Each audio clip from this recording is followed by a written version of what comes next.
आप सबसे माजरत चाहता हूं कि भाई आप 3 बजे से इंतजार कर रहे हैं, लेकिन ये भी एक कड़वी सच्चाई है कि हम लोग जानबूझ के देर नहीं किए।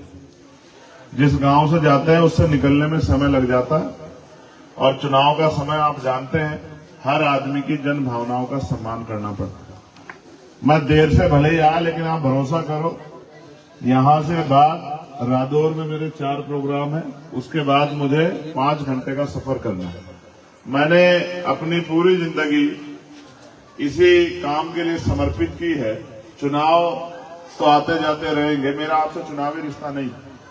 मैं ये समझता हूं इस मुल्क में जो भी मजलूम है, मजबूर है, कमजोर है, जिसको सताया जा रहा है, वो मेरा भाई, और अपने भाइयों की मदद करना, उनकी लड़ाई लड़ना, उनको इंसाफ दिलाना, उनको अपने मुल्क में इज्जत की जिंदगी दिलाना और उन पे आने वाली मुसीबतों को रोकने के लिए अपनी जी जान लगाना मेरी जिम्मेदारी है। मैं आज से नहीं कर रहा हूं, मेरा सियासत से कभी उत्तम वास्ता भी नहीं था जब मैं काम करता था, और आज से नहीं कर रहा हूं, बहुत दिनों से कर रहा हूं। जहां जन्मा हूं वो आपसे दूर नहीं है, ये जमुना पार मेरा, ये भेट विधानसभा मेरा घर है, मैं इसी में जन्मा हूं, भेट में। और मैं शुक्रिया अदा करता हूं हमारे नगीना से जितने भी जिम्मेदार लोग, भाई हजरत जो है मौलाना अतीक साहब आए हुए हैं, हमारे भाई राव वो इंजीनियर मोहज्जम साहब आए हुए हैं, राव मौसम साहब हैं, यहाँ पीछे जो है मेहताब गुजर साहब हैं, तमाम हमारे साथी जो हैं, जो हमारे साथ काम करते हैं। उनकी इच्छा थी कि हम हरियाणा चुनाव में जाके काम करेंगे, तो मैंने उनसे कहा कि लोग तो किसी 60 साल के आदमी पे ताकत लगा रहे हैं, कोई 70 साल पे लगा रहा है। मैंने वहां एक नौजवान अपनी बराबर में खड़ा किया है, जिसके ऊपर मुझे भरोसा है कि वो अगर मेरी आवाज जाएगी या वहां किसी गरीब पे कोई जुल्म होगा तो वो घर में पड़ के नहीं सोएगा, फोन नहीं बंद करेगा, लोगों की आवाज बनने काम करेगा। मुझे ये भी नहीं पता था कि ये चुनाव लड़ेगा नहीं लड़ेगा। जो हमने अपने महापुरुषों से सीखा है, डॉक्टर बाबा साहब अम्बेडकर से, माननीय काशीराम साहब से, हम दोस्त और दुश्मन को जानते हैं, हम अपने और पराये को पहचानते हैं। हमने आज तक, आप जानते हैं, किसानों के साथ जुल्म हुआ, सबसे बड़ा विरोध अगर किसने किया किसानों के साथ खड़े होके, तो वो हम लोगों ने किया 13 महीने। जहां उनके ऊपर पसीना, जहां का पसीना पड़ा, हमने करने का काम किया। हरियाणा से ही आने वाली हमारी पहलवान बेटियों पे जुल्म हुआ, तो पहलवान बेटियों के सम्मान के लिए हमने सड़कों में भी आवाज उठाई और पार्लियामेंट में भी आवाज उठाई। और मुस्लिम भाई तो जानते हैं, जो लोग थोड़े से भी जागरूक है, वे जानते हैं, चाहे वो एनआरसी का मामला हो, सीए का मामला हो, चाहे मौलाना कलीम साहब का मामला हो, चाहे मौलाना सलमान साहब का मामला हो, चाहे नासिर जुनैद का मामला हो, चाहे तबलीगी जमात का मामला हो, चाहे मौलाना साद साहब का मामला हो, जहां भी आपके ऊपर कोई भी नफरत की आवाज उठी, आप उठी, मैंने अपनी जिम्मेदारियों को अदा करके कभी आपको अकेला महसूस नहीं होने दिया। आप इस बात को जानते, और मैं फिर कह रहा हूं, वोट आपके हाथ में, आपको देनी। आप बस ये सोचना कि वास्तविकता में कोई आपका अपना है क्या? जो आज टिकट लेके घूम रहे हैं, ये पिछले 5 साल में कभी आपके पास आए क्या? और आए तो अपने मकसद के अलावा किसी काम से आए क्या? कहीं पूरे देश में किसी जुल्म पे इन्होंने कोई आवाज उठाई क्या? देखो, वोट एक हक है, और मैं मानता हूं हक पे जिसका अधिकार बैठता है उसी को हक मिलना चाहिए। आप ये बताओ, आप अपने मन से सोच के बताओ, आप 10 रुपए का सामान खरीदोगे, 4 बार वो करोगे कि सामान खराब तो नहीं है, सामान पुराना तो नहीं है, ये सामान से नुकसान तो नहीं होगा। आप करोड़ों रुपए से कीमती जब वोट डालने जाते हैं, जो हमारा 5 साल का मुस्तकबिल तय करती है, हमारे आने वाली पीढ़ियों का भविष्य तय करती है, हमारे प्रदेश का, हमारे क्षेत्र का विकास तय करती है, जो तय करती है कि स्कूल कहां बनेंगे, कॉलेज कहां बनेंगे, एड किनको मिलेगा, तनख्वाह किनको मिलेगी, रोजगार किनको मिलेगा, उद्योग धंधे कहां लाएंगे, हॉस्पिटल कहां बनेंगे, हॉस्पिटलों में डॉक्टर होंगे नहीं होंगे, सड़कें कहां बनेंगी। जब आप ये वोट डालने जाते हो तो फिर आप पता नहीं किस गलतफहमी में वोट डालते हो, कभी किसी को हराते हो, कभी किधर है, कभी खुद तो जीतो भाई। जब तक आपकी आवाज नहीं होगी विधानसभा में, क्या फायदा होगा? ये तो रिजर्व सीट है, आपको शेड्यूल कास्ट के व्यक्ति को वोट देनी है। मैं आपको चैलेंज करता हूं, आप एक आईना लगा के सब लोगों को उस सामने तराजू रख के तोल के देख लो। अगर सोहेल आपकी नजरों में 19 हो गया तो सोहेल को वोट मत देना, लेकिन अगर तराजू आप ईमानदार से रखोगे तो 16 लाख की वोट में सबसे मजबूत दावेदार होगा, क्योंकि वोट लेके अगर इसको ताकत मिलती है तो घर नहीं बैठेगा। ये चंडीगढ़ में खड़ा होकर जिस तरह मैं पार्लियामेंट में आपके लिए आवाज उठाता हूं, दहाड़ने का काम करता हूं आपके लिए, चंडीगढ़ में खड़ा होकर पूरे प्रदेश के लिए गरीबों, किसानों, कमजोरों, दलितों, पिछड़ों, मुसलमान सब लोगों के लिए लड़ने काम करेगा। ये इंसानियत की आवाज उठाएगा, ये आपके हक हकूक की आवाज उठाएगा। और भाई देने को आप हमेशा देते आए, पिछली बार भी वोट दी थी आपने। मैं आपको दो चीजें कहूंगा, मैं किसी की बुराई नहीं कर रहा हूं। अभी सरकारों का चरित्र देखना हो ना तो आप हिमाचल वाली सरकार का देख लो। जो लोग जागरूक हैं, हिमाचल से अच्छा कुछ नहीं अभी देखने को ताजे उसमें। किसकी सरकार है हिमाचल में? किसकी सरकार है? मौलाना सत्तार किसकी सरकार है? क्या हाल है हिमाचल में? कांग्रेस की सरकार। हमें हमारे धार्मिक स्थलों से भी निकालने की तैयारी की जा रही है। इससे बड़ा जुल्म क्या होगा? जिन चीजों पे हम 100 साल से काबिज है, उनको हमको छीनने का वो किया जा रहा है। सरकार के लोग बैठ के तमाशा देख रहे हैं। सरकार के लोग उनको जो गुंडागर्दी कर रहे हैं उनको बढ़ावा दे रहे हैं, उधर को चलता कर रहे हैं। सरकार के लोग माहौल खराब कर रहे हैं। इसको सरकार कहते हो आप लोग। मैं नहीं कहना चाहता किसी को, मुझसे मत कह लो, आप सब जानते हो हमारे इस हाल में सबकी हिस्सेदारी है, वरना हम इस मुल्क में इस हाल में नहीं होते। हमने तो सबको भरोसा देके अपने कंधों में बिठा के इस देश का दलित और मुसलमान था, जिनकी वजह से कांग्रेस ने 50 साल राज किया। आज करके देख लो, आज करके देख लो, दूसरा तुम पे है क्या कोई वोट? हमारे कंधों में बैठकर राज किया। जब हमारी हक की बात आती है तो हमसे मुंह ले लेते। इसको सियासत कहते हैं। मैं फिर आपसे कह रहा हूं, छोड़ो आप वोट का फैसला अपने आप करना। जब आपकी तरफ कोई जुल्म की आंख उठेगी तो ये सब लोग घर में घुस कर बैठ जाएंगे। चंद्रशेखर आजाद कल भी आपका था, आज भी आपका है और कल भी आपका रहेगा। मेरी बात का और वही बात आपके मन में ये होगा, जैसे मुझे किसने कहा कि साहब वो माहौल के ऊपर वो डिपेंड करता है। माहौल तो बनाने से बनता है। जब हम लड़ने गए थे मौलाना नतीब, मुझे बताओ, जब हम लड़ने गए थे कौन मानता था इन बड़ी बड़ी पार्टियों के सामने? एक तरफ इंडिया अलायंस था, एक तरफ इंडिया अलायंस था कि ये गरीब नौजवान कैसे जीत जाए? कौन मानता था? कोई भी मानने का राजी था, कोई मीडिया का आदमी मानने का राजी था। हमें अपनी मेहनत पे भरोसा था और मैं शुक्रिया अदा करूंगा, मुझे कोई डर नहीं है। मैं अपने उलेमा इकरामों का शुक्रिया अदा करूंगा, मौलाना मुफ्तियों का शुक्रिया अदा करूंगा। उन्होंने मेरी बात के साथ खड़े होकर मेरी मदद की, उन्होंने मेरे ऊपर भरोसा किया। और आप जानते हैं ये भरोसा सबसे ताकतवर चीज है। मैंने भरोसा, उन्होंने मेरे ऊपर भरोसा किया और मैं जब तक जिंदा उस भरोसे में खड़ा दूंगा। मेरा नाम चंद्रशेखर आजाद है।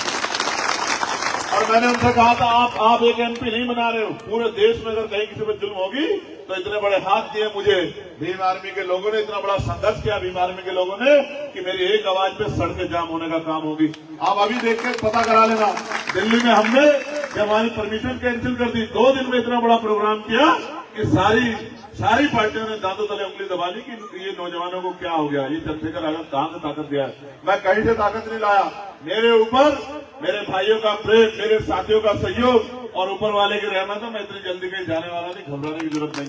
मैं आपसे कह रहा हूं, कहते ना हिम्मतें बढ़ जा तो मत देखो, आप हिम्मत तो करो। आप अपने आप को कमजोर क्यों आंकते हो? 40,000 वोट लेके बैठे हो यहाँ। अगर फोन भी करोगे तो मैं लिख के देता हूं, अगर 24 घंटे माहौल नहीं बदला तो राजनीति करना छोड़ दूंगा। आप अपनी हिम्मत तो जानो, क्या बात करते हो? आप पे मोबाइल फोन है और मैं फिर कह रहा हूं, शर्त लगा लो, अगर शेड्यूल कास्ट का 70-80% वोट नहीं लेके गए तो तब आप हमसे सवाल करना। आप क्या बात करते हो? चुनाव शुरू भी नहीं हुआ, इतना ये प्रत्याशी के लिए यार, प्रत्याशी क्या करे रो के? साहब मेरा आखिरी चुनाव है, मुझे वोट दे दो। भैया तेरा करेंगे क्या? तेरा आखिरी चुनाव? हमें तो नेता तैयार करना जो 10-20 साल हमारी सेवा करे, जो 10-20 साल हमारे लिए खड़ा रहे, जो 10-20 साल हमारी आवाज बने। अब तेरा क्या करेंगे? तेरा आखिरी चुनाव है। तो मैं तो आपसे कह रहा हूं, आपने एमपी बनाया नहीं बनाया यहाँ कांग्रेस का? बनाया नहीं बनाया? जब आप पे वक्त पर जरूरत पड़ी, कहां है वो एमपी? बताओ कहां है? फिर और ये भी नहीं भरोसा कौन सा भाग जाएगा भारतीय जनता पार्टी में। हम बैठे गवाही देंगे कि हमारा एक सफाई भारतीय जनता पार्टी को जमींदार करने का काम करेगा, उनकी ताबूत में कीट ठोकने का काम है।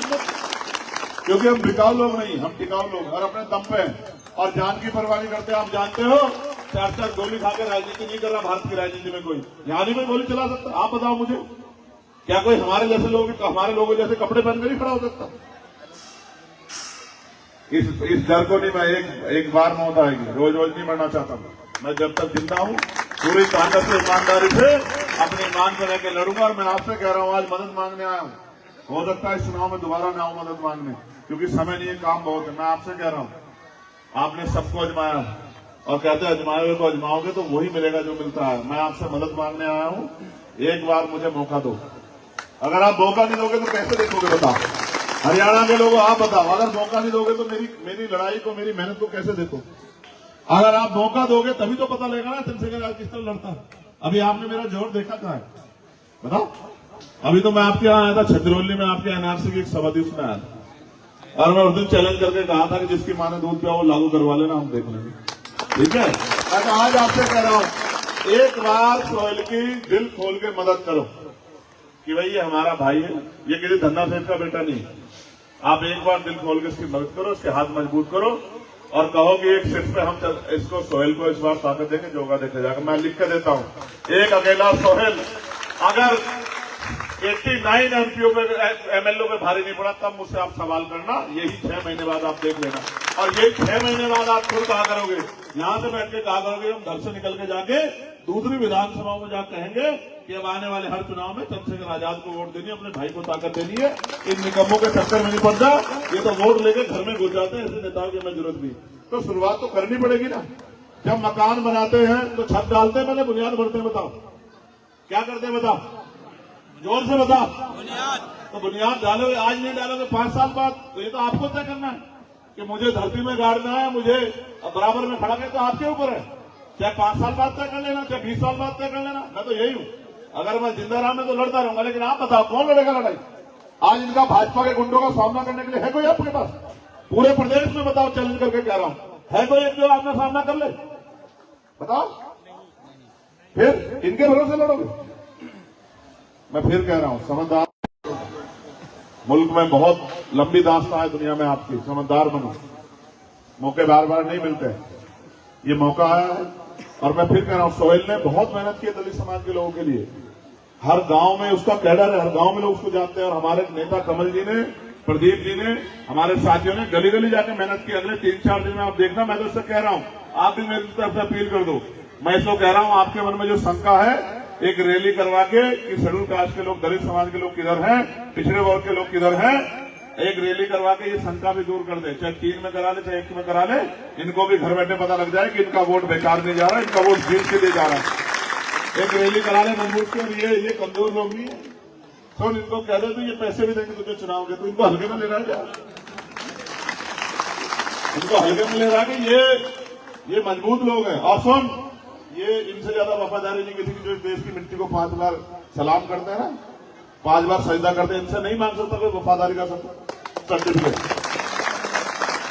बड़ा किसी करेंगे, 1 तारीख को रैली करेंगे भाई, आपको पता लग जाएगा कि क्या है। समझ रहे हो? 1 तारीख को रैली करेंगे, पता कहां करेंगे, जगह डिसाइड कर लो। 1 तारीख को रैली करेंगे और आप रैली में देख लेना, रैली बता देगी आपको कि सोहेल कितने वोटों में खड़ा है। और फिर मैं आपसे कह रहा हूं, मैं सोहेल को भी नहीं कह रहा, मैं तो आपसे कह रहा हूं, मेरा कुछ हक बैठता नहीं बैठता? आप लोगों को बताओ, हाथ उठा के बताओ, बैठता नहीं बैठता है? क्या मेरे जैसे आदमी को आपसे उम्मीद करनी चाहिए, नहीं करनी चाहिए? तो मदद करोगे नहीं करोगे? तो वोट तो दोगे, नोट भी दे देना, इसको रैली करनी है, इंशाल्लाह देंगे भाई, सारे देंगे। और मैं एक बात आपसे वादा करके कह रहा हूं, जब तक पार्लियामेंट में हूं, ये भी नहीं पता कितने दिन हूं, जब तक पार्लियामेंट में हूं, अगर कोई भी कानून आपके खिलाफ बनेगा तो अकेला चंद्रशेखर आजाद सीना तान के आपके लिए लड़ेगा। मेरी बात को आप याद रखें। अभी मुझे वहां बुलाया था मनोहर, बहुत बड़ा कार्यक्रम होता है मुंबई में, खिलाफत मूवमेंट का। चुनाव चल रहा था, मुझसे जिद करने लगे, आओ आओ आओ, मुझे चीफ गेस्ट बनाया। वो उसमें बड़े बड़े लीडर गए, कई पूर्व प्राइम मिनिस्टर्स में गए, बड़े बड़े लोग भी बुलाते हैं। अब मैंने अपने मन में सोचा कि मुझे क्यों बुलाया जा रहा है, तो मेरे अगली 10 मिनट में समझ में आया कि बहुत बड़ी कंधों की जिम्मेदारी मेरे आने वाली है। वक्त वाले मामले पर वो लोग ये सोच रहे हैं कि कौन उनकी लड़ाई लड़ेगा। मैंने उनसे जाते ही कहा, कागज लिख कर कहा कि जो तुम कहना नहीं चाहते, मैं तुम्हें कह रहा हूं कि जिस दिन ये जंग आएगी, ये लड़ाई आएगी संवैधानिक, आप देख लेना, सबसे बड़ा प्रोटेस्ट अगर कोई करेगा, इस सरकार को घुटने पर लाने कोई काम करेगा, तो वो चंद्रशेखर आजाद होगा। मेरी बात को आप याद रखें। अच्छा, मुझे ताकत मिलेगी कहां से, आप बताओ, कहां से मिलेगी? लोकतंत्र में यही तो समय ताकत बनाने। अगर मैं मेंबर ऑफ पार्लियामेंट में होता तो चला जाता क्या पार्लियामेंट में? आप बताओ फिर। तो ये वोट ही तो ताकत देने का। ये आप तय कर लो कि चंद्रशेखर आजाद को दबाना है या चंद्रशेखर आजाद को खड़ा करना है पैरों पे, ये आपके हाथ है। मैं आपका शुक्रिया अदा करता हूं। आज समय कम है, मैं आज के लिए माफी चाहूंगा कि आपका नाश्ता नहीं कर रहा हूं। एक वादा आपसे कर रहा हूं, आप चुनाव के बाद एक दिन यहाँ आऊंगा। तो जन्नत है, इतनी प्यारी जगह है, एक दिन आऊंगा चुनाव के बाद, खाना खा के जाऊंगा आप लोग, आपके इस कष्ट को उतारूं। लेकिन आज जाने की इजाजत चाहता हूं और आपसे अपील करता हूं, ये नोट और वोट दोनों की जरूरत पड़ेगी। आपका अपना है, आपका छोटा भाई है, इसको संभाल के रखना, आपके काम आएगा। 20-30 साल याद रखना मेरे का। बहुत शुक्रिया। जय भीम, जय भारत, नमस्कार, आदाब, सत श्री अकाल, जय जवान, जय किसान और भारतीय संविधान जिंदाबाद और हमारा भाईचारा जिंदाबाद। बहुत बहुत धन्यवाद, आप सबका शुक्रिया।